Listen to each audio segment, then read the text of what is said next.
Brothers and sisters, when I was in my early 20s, some friends of mine, we used to like to get together and play cards. The game of choice that we'd like to play was Texas Hold'em, the poker tournament thing. And every once in a while, our local parish priest would join us to play cards. And I remember there was this one hand where me and my parish priest was going head to head, meaning like we were the only ones left in the hand. And I thought I had a pretty good hand. And so I bet him all in. I said, everything that you have. I bet you everything that you have. And he called me. And lo and behold, when we flipped over our cards, there was only one card left in the deck that he could catch. If any of y'all want to know the odds, he had a 3% chance of winning. And I had a 97% chance of winning. I guess y'all know the end of the story already, right? He caught that one card. And now y'all know the second reason why I became a priest. My brothers and sisters, we have two different stories about going all in, about pushing everything in, about letting everything else go. The first is in our first book of Kings, where we hear the prophet Elijah address this woman.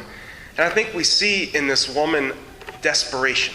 There's desperation. She's got 2 meals left. Got everything else. She's going to make the fire to cook those meals, and she's ready to die. It's desperation that she kind of follows what Elijah is saying. And the other woman is not in desperation. In fact, you could say that she's out of love, that everything, she gave her whole livelihood to put into the treasury. Now, the treasury was what sustained the temple at the time.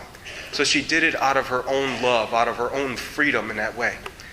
I think that's really enlightens in what our prayer lives look like. Sometimes we pray out of desperation.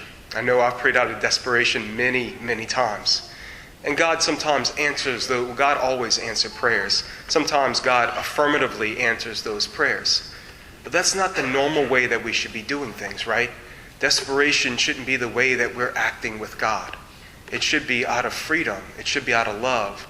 Our prayer life should encompass that more than anything else. But ultimately, my brothers and sisters, we have to beg the question. Are we ready to push it all in ourselves? Are we ready to let it go? Are we ready to give everything that we have to God?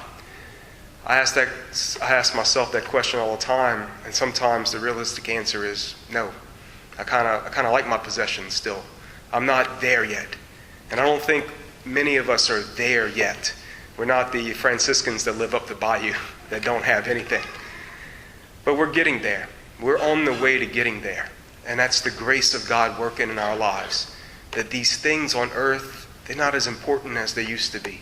The things of our childhood are not as important as they used to be. The things that are becoming more and more important should be that prayer life, should be that interaction with God. For when we have that, then we're truly living like the second widow and not like the first widow. But ultimately, remember, this is foreshadowing. The second widow who put the 2 coins in, she's foreshadowing what Christ is going to do in a couple of chapters in the Gospel of Mark, who's going to give everything on the cross. And so, my brothers and sisters, let us ask for that grace to divulge ourselves of earthly things so that we can truly encompass heavenly things. Let us ask for that grace to live like Christ, who gave everything for us.